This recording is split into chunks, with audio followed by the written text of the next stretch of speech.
saluda Santiago Cafiero, el jefe de gabinete de la Nación. ¿Qué tal, Santiago? Buen día.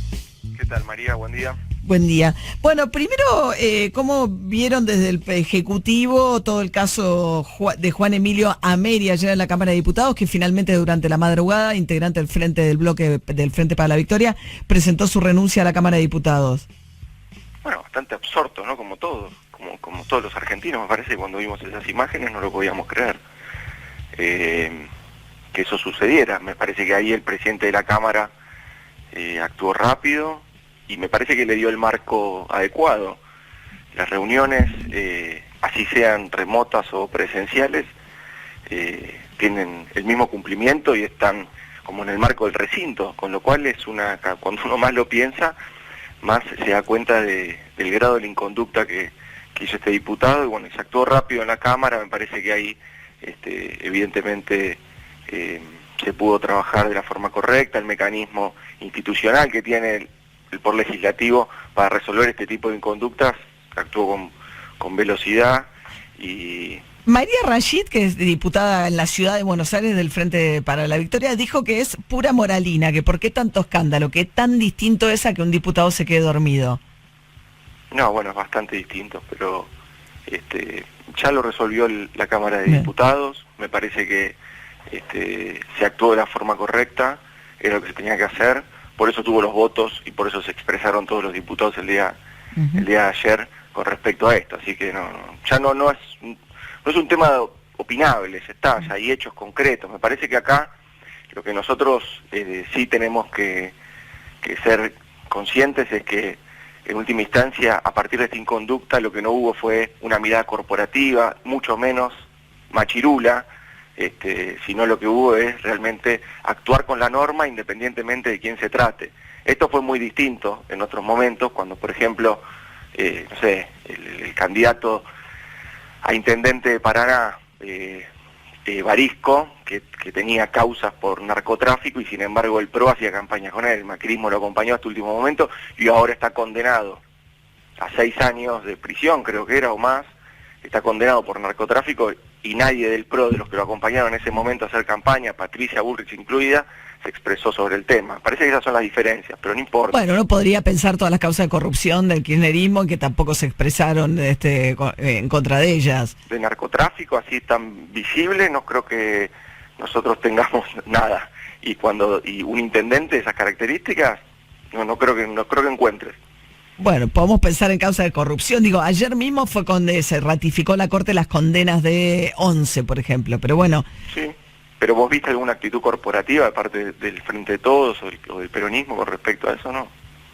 Bien, bueno, voy a hacer una pregunta al peronismo que tenía pensado para más adelante en la charla. Estamos hablando con Santiago Cafiero. ¿Va a asumir Alberto Fernández la presidencia del PJ? O sea, hay todo un movimiento dentro de la CGT para que hable en el acto del 17 de octubre. O sea, la idea de darle también peso partidario a la figura presidencial. Mirá, siempre se estiló que el presidente del peronismo, cuando hay un presidente peronista, ocupe ese lugar. Siempre se estiló eso. Quizás en momentos no se dio así porque había una visión más de frente político, pero sí es cierto que hay un gran entusiasmo, no solo del movimiento obrero, sino también de muchos compañeros y compañeras que sienten que por ahí sería bueno que después de que el peronismo tuvo esa intervención, estuvo muy cuestionado, realmente José Luis Gioja hizo una tarea para sostener al peronismo a nivel nacional y fue muy valiosa. Quizás está bueno poner a una figura como la del presidente, que es la máxima autoridad nuestra, a conducir el partido. Es una cuestión simbólica, pero desde el punto de vista político obviamente que tiene peso. O sea, que probablemente asuma el 17 de octubre. No, falta, porque hay cronogramas. Hay que armar la cuestión interna, digamos. Sí, a ver, estamos todos hablando de expresiones de deseo. Normativamente aún no hay nada, eso tiene un cronograma electoral, eso es... Pero es la idea, digamos, o sea... No, a ver, me parece que es importante que el presidente se reivindica permanentemente su militancia en el peronismo, y entonces me parece que es importante que si eso puede de alguna manera vehiculizarse a partir del partido, es una buena instancia. El partido fue muy importante a la hora de lograr la unidad de frente de todos, muy importante. Ahora, esta también pregunta, ahora que estamos hablando de peronismo, ¿qué pasa con la figura, digamos, el Salón de los Bustos? Cuando uno entra en la Casa Rosada están los expresidentes. ¿Le toca a Isabel Perón? ¿Va a estar, no va a estar? ¿Qué pasa con el busto de Isabel Perón? Bueno, justamente había todo siempre una... A ver, acá hay dos cuestiones. Cuando tenemos un presidente que, digamos, por normativa, a los 10 años de la presidencia, ya se puede, es como el plazo como para poner el busto. El busto, ¿no? Sí. Y si no, post-mortem, ¿no? Esos son como las dos variables. Evidentemente lo que están ahí en discusión y están viendo, sí, fue una presidenta, con lo cual... Constitucional, sí. Constitucional, con lo cual va a tener su gusto. Va a tener Sí. Sí, claro. O sea, ya se cumple el requisito de los 10 años, el requisito que no tiene, digamos, pero está viva, claro, ¿no? Exactamente. Y, entonces es así. ¿Pero lo encargaron? ¿Ya lo van a poner o qué? No sé si ya, eso ya no tengo, la verdad que no sé. Pero no hay una decisión de no poner eso. Ok, bien. No, para nada, ¿cómo va a haber una decisión de excluir a nadie? No, todo lo contrario. Si corresponde lo vamos a hacer y es lo que te digo, las dos normativas son estas. Estamos hablando con Santiago Cafiero, jefe de gabinete. Bueno, terminando una semana complicada, ¿no? Desde el punto de vista de rumores, inquietudes, nerviosismo de los ahorristas, la imposibilidad de comprar dólar ahorro. ¿Qué balance hacen de esta situación? El presidente habló de algo, insinuó en algún momento como que ustedes ven en la viralización de cierta fake news y de cierto malestar, alguna mano que lo ha hecho adrede. Sí, claramente. Creo que eso, cualquiera que participa de las redes sociales o que tiene grupos de WhatsApp, les han llegado esos grupos, esos mensajes temerarios que dicen que va a haber un corralito y que no sé qué. Bueno, el Banco Central ya desde el lunes tuvo que salir a explicar que eso es inviable, que eso no va a pasar, que no hay retiro de depósitos, que eso no está sucediendo en el país. Los bancos están con todos los depósitos también están garantizados en el Banco Central.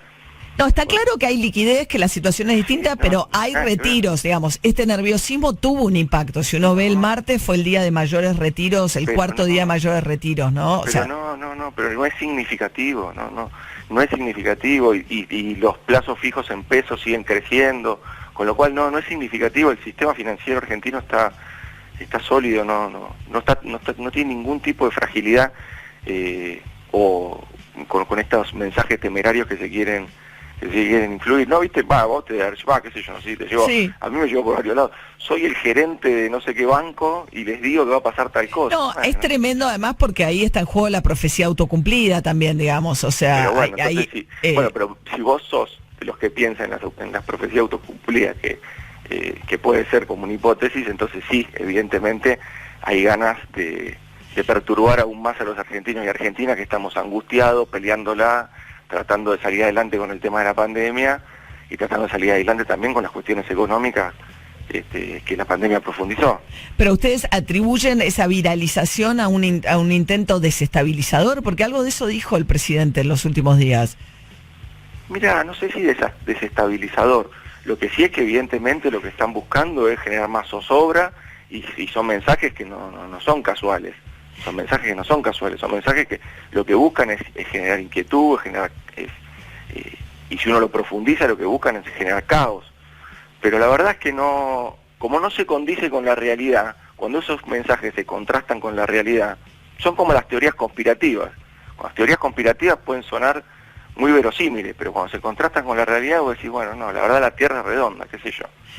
Estamos charlando con el jefe de gabinete, Santiago Cafiero. Ahora, las medidas se instrumentaron de tal manera, después los anuncios, que la imposibilidad de acceder al mercado, no importa si ya la mayoría de la gente había comprado todo, ¿no? Pero porque mucho de la economía en este sentido tiene que ver también con las expectativas, con las incertidumbres, etcétera.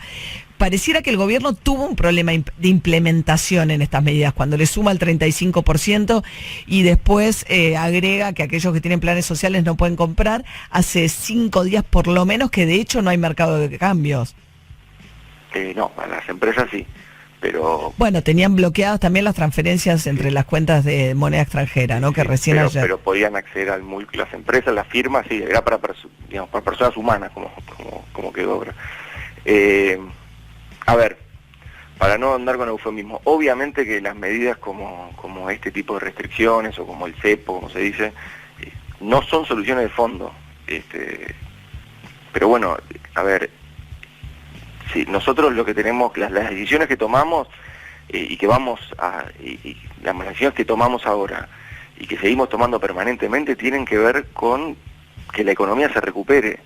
Nosotros... Sí, evitar una devaluación. Está claro que lo que buscan es evitar una devaluación. Lo que buscamos es eso, o sea, con lo cual en esa línea, no, y recuperar, y esto que hablabas vos de la credibilidad o de esta cuestión de la expectativa, bueno, eso se construye, claramente, ¿no? Estoy diciendo sí, pero estas medidas no ayudan. Ayer salió Bolsonaro a decir que Argentina ya es Venezuela. Bueno, no importa. Lo que dice Bolsonaro, nosotros estamos en Argentina. A ver, nosotros teníamos que, para ganar esa credibilidad, nosotros ¿qué teníamos que hacer? Y ganar esa previsibilidad que teníamos que hacer, reestructurar la deuda. Eso era un horizonte que ahora quedó, bueno, sí, con esta, como se fagocitan las noticias. Bueno, pero justamente ese es el problema, si estas medidas no se produjeron de tal manera que se fagocitaron el canje de la deuda. No, al otro día del canje de la deuda, de la reestructuración, era más importante que había explotado un galpón en Beirut. Pero no importa, ya está, fue así. Bueno, yo los noto empezando a fastidiarse con los medios, que a veces es símbolo, y digo, ayer me sorprendió mucho lo de Moroni, el ministro de Trabajo, diciendo que es mínimo el impacto en el desempleo. Me llamó poderosamente la atención, quejándose de los títulos de los diarios que planteaban que hay 3 millones, más de 3 millones y medio de personas con problema de empleo, lo cual es lo que dicen las cifras del INDEC, porque tenés, caída del empleo privado de 250.000, que es relativamente no tanto, pero tenés más de 3 millones de personas inactivas como consecuencia de la pandemia. Entonces, me parece que decir que es mínimo el impacto sobre empleo, la verdad, es como pelearse con las cifras. No, espera. Mirá, primero, déjame que termino mi idea con respecto al tema de la credibilidad y la confianza. A ver, nosotros necesitábamos para eso empezar a reconstruir un país en crisis que había dejado Macri, con una recesión muy profunda, con números que ya conocemos, que yo no los voy a aburrir, porque aparte encima muchas veces soy yo el que los está repitiendo todo el tiempo, parezco un loro. Pero es la realidad, es lo que sufrimos todos, ¿no? La inflación, la recesión, el aumento del desempleo, la desocupación, sin pandemia, no importa. 4 años de Macri. Recomponer esa confianza era reestructurar, un pilar fundamental era reestructurar la deuda. Uh-huh.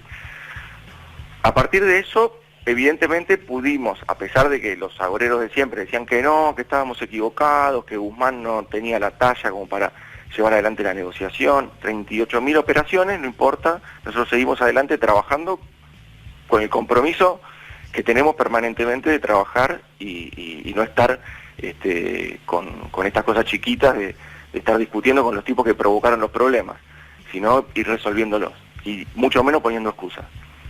Reestructuramos la deuda. Bueno, eso le genera a la Argentina una previsibilidad. ¿Por qué? Porque le genera un marco de sostenibilidad en su programa económico. Lo segundo y troncal de eso es el presupuesto, es la ley de presupuesto, que es lo que hemos enviado. Esa es una hoja de ruta que también genera previsibilidad. Bueno, evidentemente nosotros estamos en ese camino de reconstrucción. Claro, pero estas medidas que tomaron con el dólar y la forma sobre todo en que las instrumentaron, lo que terminaron haciendo fue justamente ponerles piedras en ese camino que describís. Mirá, no, lo que pasa es que son medidas que, te insisto, son medidas que no son soluciones de fondo, sino que tienen que ver con priorizar que nuestro Banco Central no se quede, cuidar las reservas del Banco Central y que esa reserva y que los dólares de la economía argentina vayan para la producción y para el empleo. Nosotros necesitamos... Está bien, pero mientras tanto es una brecha gigantesca. Ese círculo virtuoso de producción y de trabajo. A eso nos comprometimos con los argentinos. Uh-huh. abandonar el modelo de especulación financiera del macrismo que fracasó, que quedó mostrado que fracasó, e ir a un modelo de producción y de empleo, que genere exportaciones y que genere entonces, en vez de esa lluvia de inversiones que en realidad lo único que eran dólares de especulación, que hacían bicicletas financieras y salían, ¿no? En vez de esa lluvia de inversión, lo que nosotros necesitamos es que los dólares que entren a Argentina sean o por inversión extranjera directa o por exportaciones. Ahora, volviendo al inicio de la pregunta, Santiago Cafiero, jefe de gabinete, el tema del empleo, el impacto sobre el empleo. Moroni ha dicho que es mínimo, lo cual me parece temerario. No, mira, a ver, obviamente que nos duele todos los puestos de trabajo que la pandemia y que la situación extraordinaria de la pandemia ha tenido. Lo que seguro no lo escuché a Moroni, y no necesita que ni yo lo defienda ni no lo defienda, para nada. Es un funcionario muy pro, con mucha capacidad y honestidad intelectual. Lo que sí te digo es que el promedio que no me conforma el número que te voy a decir, pero el promedio de ese trimestre de pérdida de empleo, o sea, de aumento del desempleo a nivel global, es decir, con los países de la OCDE por lo menos, es del 3%. O sea, que Argentina no es un caso atípico. Esto le está pasando No, está al bien, mundo. pero lo que pasa, obviamente, pero digo, eso está claro, eso está claro, y está claro que la ATP sirvió para moderar mucho la pérdida de empleo privado, eso está claro. El problema es que tenés 3.600.000 personas que están inactivas porque vos tenés el mercado informal, entonces decir que el impacto fue mínimo, claro, nadie pudo salir a buscar trabajo en aislamiento, entonces para la estadística esa persona no figura como desempleada porque no estuvo buscando activamente trabajo, pero está con problema de empleo. Pero te vuelvo a repetir, lo que nosotros le podemos exigir a un gobierno no es discutir estadísticas. Nosotros a un gobierno le tenemos que exigir que tenga decisión política y que avance con políticas públicas para aliviar este tipo de cuestiones. Por eso nosotros, mirá, el ATP, nosotros iniciamos el 19 de marzo, el presidente decreta el aislamiento social preventivo y obligatorio, ¿no? Iniciamos esta cuarentena, por decirlo de alguna manera. La primera parte de la gestión de la pandemia. Esto es una gestión de la pandemia. Esto es largo. Es así, hay que ir gestionándolo. Países diversos, se comporta de otro modo, el virus se comporta de otro modo. Ahora, todo ese tiempo lo aprovechamos para ¿qué? Para fortalecer. La primera parte de la gestión de la pandemia, que fue fortalecer el sistema de salud, que estaba maltrecho. Fortalecer nuestro sistema de salud, fortalecer todo el acceso a insumos que tenía que tener, a insumos hospitalarios, y fundamentalmente que los médicos y médicas, enfermeros y enfermeros, trabajadores y trabajadoras de la salud, aprendieran con el tiempo, con la experiencia, cómo tratar este virus, que es un virus, insisto, que no tiene tratamiento aún y que no tiene vacuna, no en Argentina, en el mundo. Ni tratamiento ni vacuna. Entonces, ese es el cuadro. Sobre ese cuadro, la decisión política del gobierno fue cuidar la salud y después inmediatamente cuidar el ingreso, cuidar a las pymes. Por eso hicimos el IFE, 9 millones de argentinos, y por eso hicimos el ATP. ¿Va a haber cuarto IFE?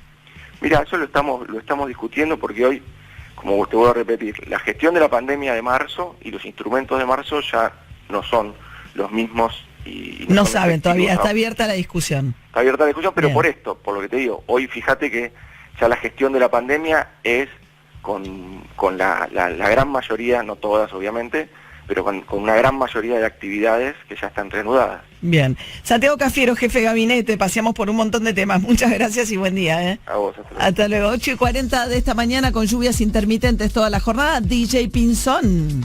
Y nos vamos al año 2000.